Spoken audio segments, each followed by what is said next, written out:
Bonjour, donc on va parler aujourd'hui d'effets électroniques de quelques molécules. Et donc l'idée est de présenter les formes limites et puis ensuite l'hybride de résonance pour chacune d'entre elles.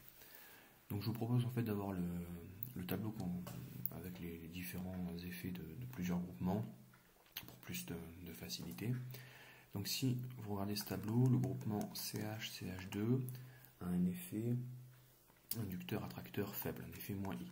Donc ceci est dû comme on l'a vu, comme on peut l'expliquer, à la densité électronique plus forte due à la double liaison.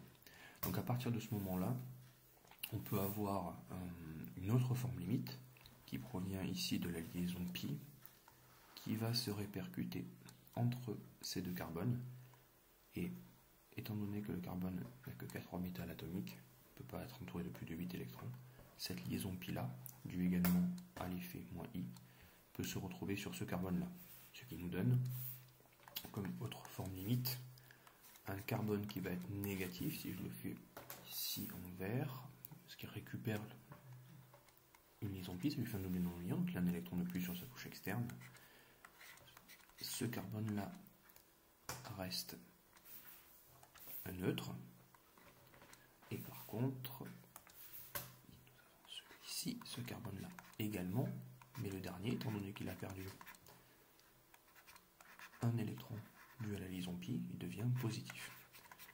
A noter, je ne l'ai pas cité au-dessus, à partir du moment où ici on a un effet -I, et bien forcément ce carbone-là est plutôt delta+, une charge partielle négative, positive, puisque cet effet se répercute. Par conséquent, si nous prenons en compte ces deux formes limites, nous avons un hybride de résonance suivant. Donc, ici l'hybride de résonance